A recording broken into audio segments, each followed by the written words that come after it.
अस्सलामुअलैकुम वरहमतुल्लाहि वबरकातुहू। औज़ु बिल्लाहि मिनश शैतानिर रजीम। बिस्मिल्लाहिर रहमानिर रहीम। रब्बि इश्रह ली सदरी व यस्सिर ली अमरी वहलुल उक़दतम मिन लिसानी यफ़क़हू क़ौली। दोस्तों, मेरा नाम इंजीनियर हारून इकबाल है और आज से हम क्लास 9 की मैथमेटिक्स का कोर्स शुरू कर रहे हैं जो केपीके बोर्ड का होगा। तो सिर्फ केपीके बोर्ड वाले इसको ना देखे, बल्कि मैं पूरे पाकिस्तान में जितने भी स्टूडेंट्स हैं वो सब जो है तो उनको देखना चाहिए, क्योंकि आप लोगों को सिर्फ मेथड जो है तो सीख लेना चाहिए। जब आपको मेथड आए तो फिर क्वेश्चन जो भी हो तो उससे कोई फ़र्क नहीं पड़ता। ठीक है, तो चले आज से शुरू करते हैं। What is a matrix? Matrix जो है तो ऐसा स्क्वायर ब्रैकेट होता है जिसमें रियल नंबर्स इनक्लोज्ड होते हैं। ठीक है, जिस तरह अगर आप देख रहे हैं तो ये जो है तो एक स्क्वायर ब्रैकेट है। ठीक है, और इसके अंदर आप ये एलिमेंट्स देख रहे हैं, इसके अंदर आप रियल नंबर्स जो है तो देख रहे हैं। ठीक है, तो इस रियल नंबर्स इस फॉर्म में जो भी आप देखें तो उसको आप मैट्रिक्स कह सकते हैं। ठीक है, इसके अंदर जो ये एलिमेंट्स है ना, तो इनको क्या कहते हैं? इनको एलिमेंट्स कहते हैं। ठीक है, तो इसको एलिमेंट्स भी कहते हैं और एंट्रीज भी कहते हैं। तो इसके ये एंट्रीज या एलिमेंट्स दोनों इसको कह सकते हैं। ठीक है, तो मैट्रिक्स की मैं उम्मीद करता हूं आपको समझ आ चुकी होगी। क्वेश्चन नंबर 1 है, which of the following are square and which are rectangular matrices? अब ये मैट्रिसेस की जो है तो किस में है? तो स्क्वायर मैट्रिक्स किसको कहते हैं? स्क्वायर मैट्रिक्स को समझने से पहले आपको रो और कॉलम का पता होना चाहिए। ठीक है, 2 और 3 इस शक्ल में जो है, इस लाइन की शक्ल में जो है, इसको रो कहते हैं। ठीक है, और इस तरह जो होता है इसको कॉलम कहते हैं। मतलब ये है कि ये आपका रो होगा और इस तरह जो होंगे ये कॉलम होंगे। ठीक है, तो ये रो है और ये कॉलम है। इसकी तो समझ आ गई है आपको। अभी जो है तो हम स्क्वायर मैट्रिक्स को समझते हैं। दोस्तों, वो मैट्रिक्स जिसके अंदर रोज और कॉलम्स बराबर हों, मतलब यह है कि रोज आर इक्वल टू कॉलम्स। जब रोज और कॉलम्स आपस में बराबर हों तो उसको हम कौन सा मैट्रिक्स कहते हैं? स्क्वायर मैट्रिक्स कहते हैं। ए जो है तो 2, इसमें रोज है और रो 1 और रो 2, और अगर आप कॉलम देखें तो कॉलम नंबर 1 और कॉलम नंबर 2, तो ये इसमें 2 रोज और 2 कॉलम है, तो इसको जो है तो ये जो है तो आपका स्क्वायर मैट्रिक्स बना, स्क्वायर मैट्रिक्स। ठीक है, ये स्क्वायर मैट्रिक्स है। इस तरह अगर आप ये देखें तो इसमें रो नंबर 1, रो नंबर 2 रोज है, और कॉलम्स आप देखें कितने हैं? शाबाश, 3 कॉलम्स हैं। तो रोज और कॉलम्स आप इसमें बराबर नहीं है, तो इस वजह से ये स्क्वायर मैट्रिक्स नहीं है। और जब स्क्वायर मैट्रिक्स ना हो तो ये रेक्टेंगुलर मैट्रिक्स है। ठीक है, ये रेक्टेंगुलर मैट्रिक्स है। अच्छा, अब आप पार्ट 3 अगर आप देखें तो इसमें रो नंबर 1, 2, 3, कॉलम नंबर 1, 2, 3, तो 3 रोज और 3 कॉलम्स हैं, तो लिहाजा ये भी आपका, तो मतलब ये है कि रोज आर इक्वल टू कॉलम्स, तो ये भी स्क्वायर मैट्रिक्स है। अगर आप इसको देखें तो रो 1 है और कॉलम 1 है, तो ये भी स्क्वायर मैट्रिक्स है। इस तरह ये आप देखें तो रो 1 और कॉलम 1, 2, तो ये रेक्टेंगुलर मैट्रिक्स है। और अगर आप ये देखें तो इसमें रो 1 और रो 1, 2 रोज है और कॉलम 1 है, तो ये आपका रेक्टेंगुलर मैट्रिक्स हुआ।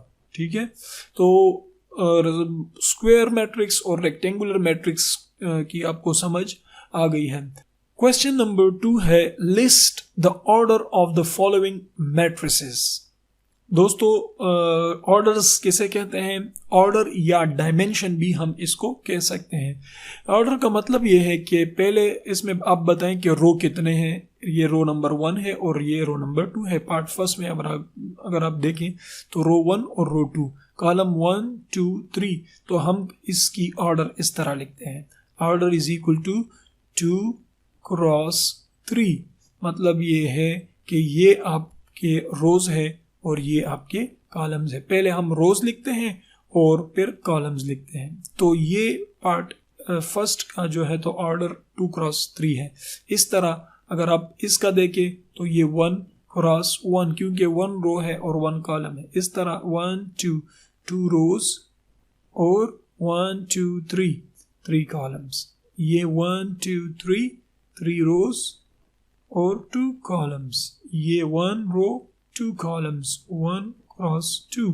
इसका 1 2 3 1 2 3, तो 3 क्रॉस 3। ठीक है, ये ऑर्डर या डायमेंशन हम इस तरह लिखते हैं। क्वेश्चन नंबर 3 जो है तो if a is equal to this give the following elements. बताएं कि ये एलिमेंट्स कहाँ पर हैं। ठीक है, इसका मतलब ये है कि A1 और 2, 1 2 का मतलब ये है कि ये फर्स्ट जो है तो ये रो है और ये सेकंड जो है तो कॉलम है। सही है, ये आपका रो हुआ और ये कॉलम है। क्या मतलब है? मतलब ये है कि फर्स्ट रो में और सेकंड कॉलम में आपका ये एलिमेंट है। मतलब इस तरह ये है कि फर्स्ट रो, ठीक है, ये फर्स्ट आपका फर्स्ट रो, ये रो है, ठीक है, और कॉलम नंबर सेकंड, तो कॉलम नंबर सेकंड है। तो A1 2 कहाँ पे लाई कर रहा है? A1 2 यहाँ पर लाई कर रहा है। ठीक है, ये आपका A1 2 है। सही है, ये आपका A1 2 है, ये A1 2 है। सही है, A2 3 मतलब 2 रो, सेकंड रो और थर्ड कॉलम, तो ये एलिमेंट कह रहा है। सही है, ये आपका A2 3 बना। ये थर्ड नंबर अगर आप देखें तो A3 2 थर्ड रो, ये आपका थर्ड रो हुआ और सेकंड कॉलम, तो ये एलिमेंट जो है तो ये कह रहा है। सही है, तो ये आपका बना A3 2। अब A4 3 फोर्थ रो, ये फोर्थ रो है और थर्ड कॉलम, तो ये नंबर बना। सही है, ये आपका ये हुआ। अब कह रहे A1 3 first row third column, तो ये बन रहा है। सही है, इसका ये बन रहा है। और A3 3 जो है तो थर्ड रो, ये थर्ड रो है और थर्ड कॉलम है, तो ये 5 जो है तो बन रहा है। ये जो है तो ये 5 है।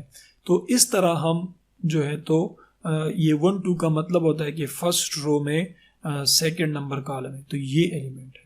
सही है। क्वेश्चन 4 है which of the following matrices are equal. Equal कौन से मैट्रिसेस हैं? अगर हम देखें इक्वल का क्या मतलब है, मतलब ये है कि इस तरह एक तो ये मैट्रिक्स है और दूसरा मैट्रिक्स, इसको अगर हम सिंप्लीफाई करें सी को, तो ये 1 + 1 ये 2 बनता है, 3 + 2 ये 5 बना, ये 4 बनता है और ये 3 बनता है। ठीक है, तो ये किसके इक्वल हो सकता है? ये, तो ये बी के इक्वल है। अगर आप देखें पी के एलिमेंट 2 5 4 3, 2 5 4 3, तो बी और सी इक्वल है। सही है। और अगर हम इसको भी सिंप्लीफाई करें तो डी जो है तो बनता है 2 5 1 3। तो डी अगर हम देखें और ए को, तो इन दोनों के एलिमेंट्स सेम है। तो इस तरह मतलब यह है कि A is B is equal to C, तो ये दोनों आपस में इक्वल है। क्वेश्चन नंबर 5 है let A is this, B is this, for what value of U, V and W are A and B equal। कह रहे हैं कि U, V और W की जगह पर कौन से वैल्यू होने चाहिए कि ये मैट्रिक्स इस मैट्रिक्स के बराबर हो जाए।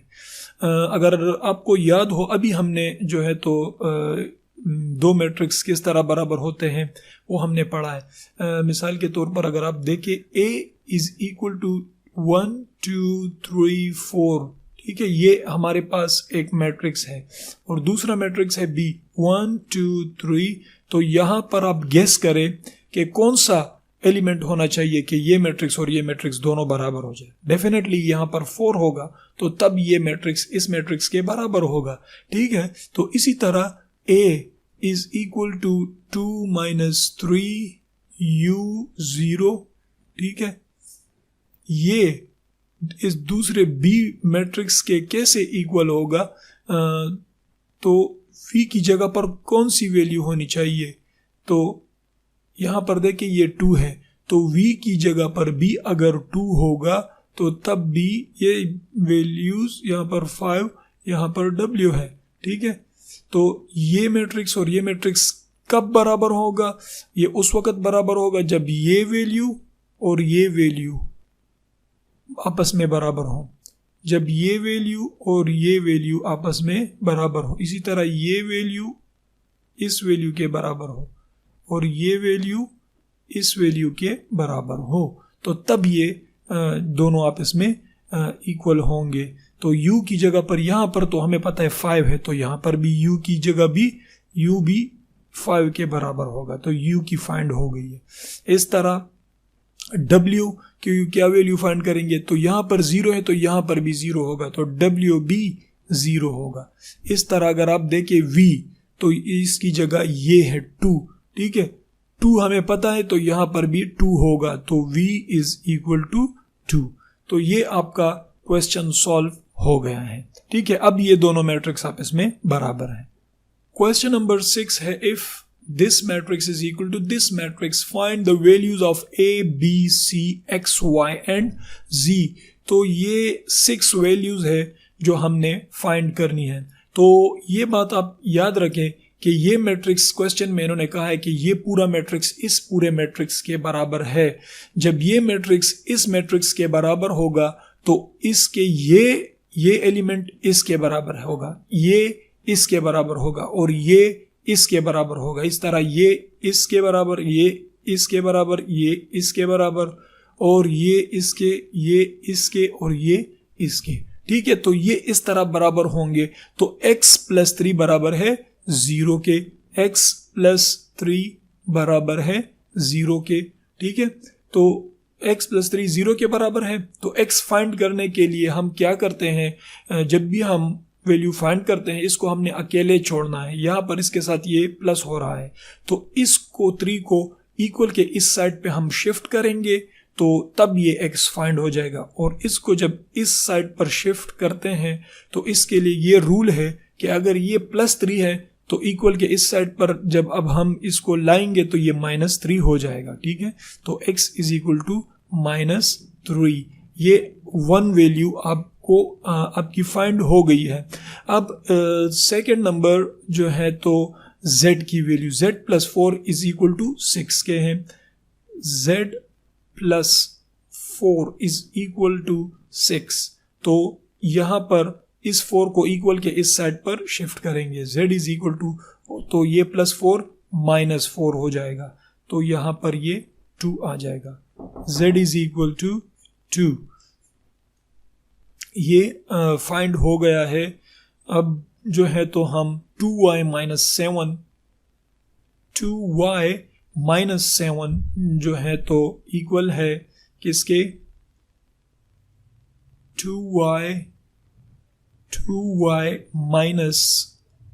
7 इज इक्वल टू 3y - 2, ठीक है।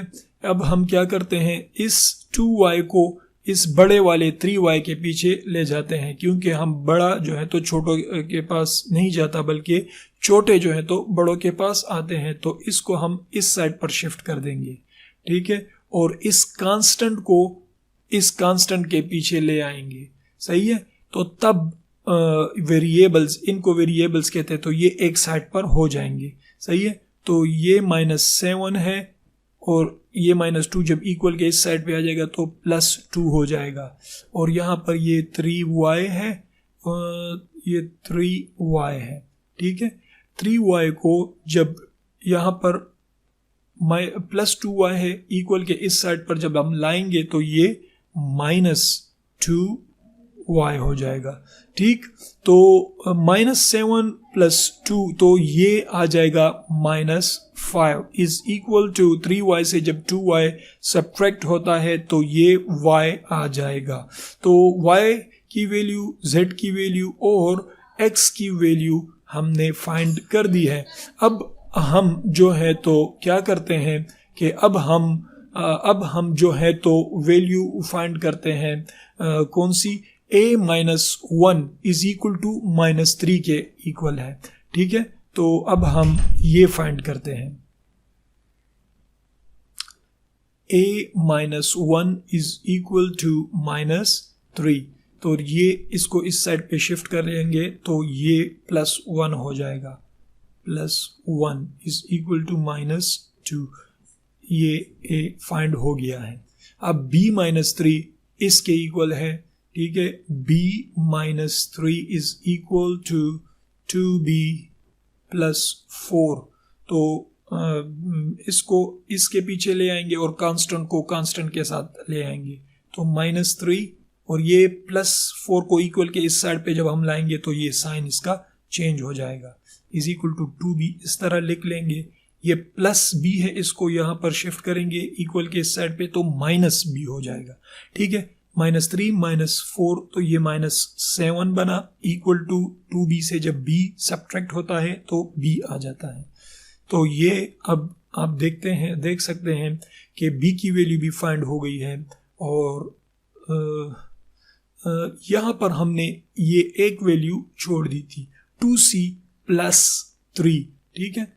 अब 2c + 3 किसके इक्वल है, ये 0 के इक्वल है, 2c + 3, 2c + 3 is equal to 0, ठीक। तो हम क्या करते हैं, 2c इक्वल टू, इसको इस साइड पे शिफ्ट कर लेंगे तो ये -3 हो जाएगा। अच्छा, अब इसको हमने अकेले छोड़ना है तब ये फाइंड होगा। अब यहाँ पर इसके साथ 2 मल्टीप्लाई हो रहा है तो इसको भी हम यहाँ पर शिफ्ट करेंगे और इसको शिफ्ट करने के लिए हम क्या कहेंगे कि डिवाइडिंग 2 ऑन बोथ साइड्स, ठीक। तो c इज इक्वल टू -3/2, तो ये आपकी वैल्यूज फाइंड हो गई है। ये अगर आप देखें तो ये आपका 1 x, ये आप z, a, b, c और ये y, तो ये 6 वैल्यूज जो है तो हमने फाइंड कर ली है, ठीक है। Question number 7, solve the following equations for a, b, c, d। ये भी बिल्कुल उसी तरह है कि ये मैट्रिक्स इस मैट्रिक्स के बराबर है, इन्होंने कहा है जब कहा है तो ये आपका बराबर है इसके, ये बराबर है इसके, ये बराबर है इसके और ये बराबर है इसके, तो a + b is equal to -1 के, और ये आपका बना इक्वेशन नंबर 1, ठीक। इस तरह जो है तो b + 2c इक्वल टू 4, ये equation number 2, 2c + d is equal to 8,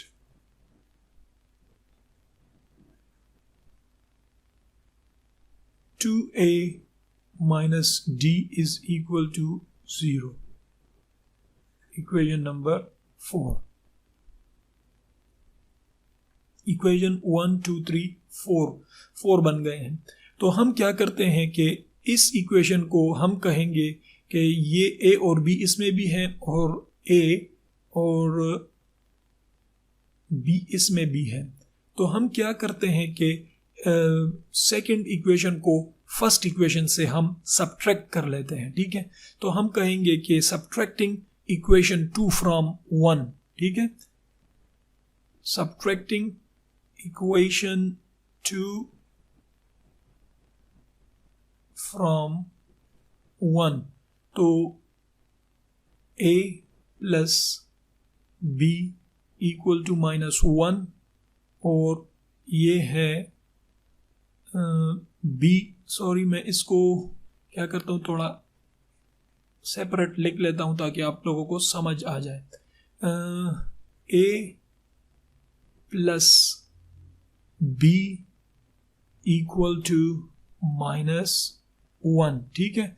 तो हम क्या करते हैं, सेकंड को फर्स्ट से सब्ट्रैक्ट करते हैं, तो b को b के नीचे लिख लेंगे ये वाला, ठीक है, और 2c प्लस 2c, यहाँ पर 2c नहीं है कि हम उसको इसको उसके नीचे लिख लें, तो इसको इसलिए मैंने सेपरेट लिख लिया है। तो b प्लस 2c बराबर है 4k, ठीक। हमने कहा है कि सब्ट्रैक्टिंग, तो सब्ट्रैक्टिंग के लिए क्या करते हैं, इसकी साइन को हम चेंज कर देंगे, ये प्लस है तो ये माइनस, ये भी प्लस, ये माइनस, ये भी प्लस है तो इसका साइन भी चेंज कर लेंगे तो ये भी माइनस हो जाएगा। तो साइन चेंज करने के बाद ये भी और ये भी कैंसिल हो जाएगा, तो रह जाएगा a minus 2c is equal to -5। सही है, ये हमारे पास आ गया है। ये जब आ गया है तो अब हम क्या करते हैं कि यहाँ पर अब हम इन दोनों इक्वेशन को ऐड कर लेते हैं, इन दोनों इक्वेशन, इसको इक्वेशन नंबर 5 का नाम दे देते हैं। सही है, ये हमारे पास इक्वेशन 5 बना। अब हम क्या करते हैं कि 2c प्लस d, इन दोनों इक्वेशन को एडिंग इक्वेशन 3 एंड 4, सही है, ऐड क्यों करते हैं अभी आपको पता चल जाएगा। एडिंग इक्वेशन 3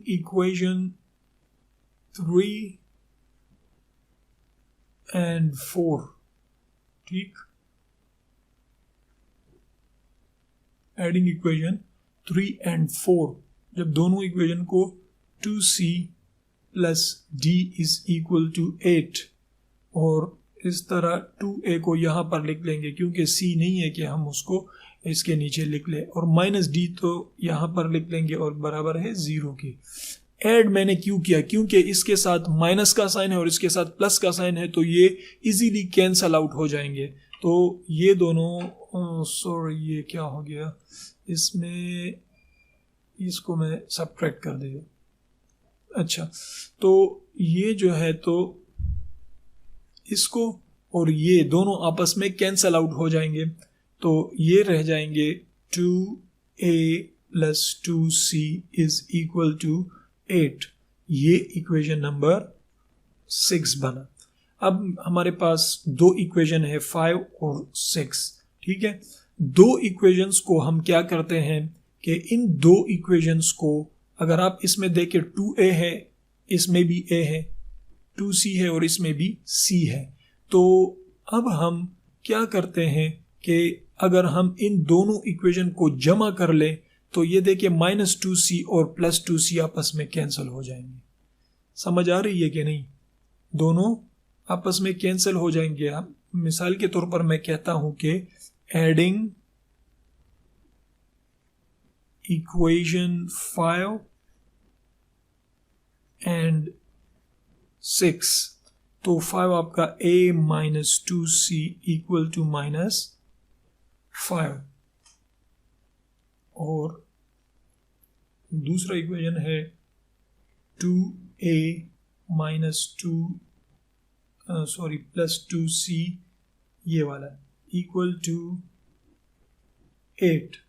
सही है, ये एडिंग, सो ये और ये +2c और -2c आपस में कैंसिल हो जाएंगे, तो ये 2a और a आपका बना 3a इज इक्वल टू, इससे जब ये सब्ट्रैक्ट होता है तो 3 रह गया, तो 3a इज इक्वल टू 3। अगर मैं इनको डिवाइडिंग बोथ साइड्स ऑन 3, ये और ये कैंसिल हो जाएगा, ये और ये कैंसिल हो जाएगा, और a इज इक्वल टू 1। ये आपके पास एक वैल्यू फाइंड हो गई है। अब जब ये आप देखिए a plus B is equal to -1, तो हम इसमें a की जगह 1 पुट कर लेते हैं। a plus B is equal to -1, ये इक्वल है। तो क्या करते हैं, 1 की जगह पर a की जगह पर 1 पुट कर लेंगे, plus b is equal to -1। इसको यहाँ पर शिफ्ट करेंगे तो +1 -1 हो जाएगा। b इज इक्वल टू ये -1 इस तरह और ये -1 यहाँ पर आ जाएगा, तो ये आपका -2 बना। तो b is equal to -2।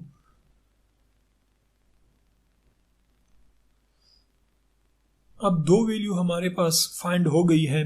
a is equal to ये जो है तो ये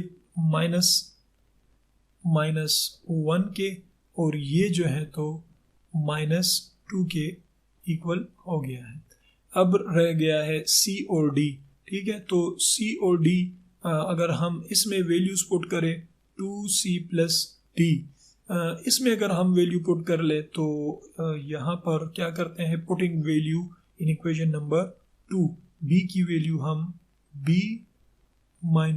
plus 2c is equal to 4, तो b की जगह पर -2 पुट कर लेंगे क्योंकि अभी हमने फाइंड किया है, plus 2c is equal to 4। -2 को इक्वल के उस साइड पे शिफ्ट कर लेंगे, तो ये 4 प्लस 2 बन जाएगा और इक्वल टू ये 6 2c dividing 2 on both sides, ये और ये कैंसिल हो जाएगा, 2 3s are c is equal to 3। 3 value हमारे पास फाइंड हो गई है। अब जो है तो हम d की वैल्यू फाइंड करते हैं। तो 2c plus d is equal to 8, 2c plus d is equal to 8, c is equal to 2 बराबर है, तो 2 की जगह c की जगह पर 3 पुट कर लेंगे, d is equal to 8, 2 3s are 6, 6 plus d is equal to 8। तो यहाँ पर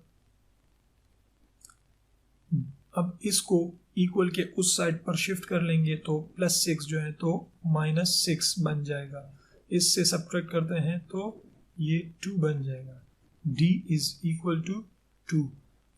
मेरे ख्याल से हमने चारों वैल्यूज़ जो हैं तो फाइंड कर ली है। a b c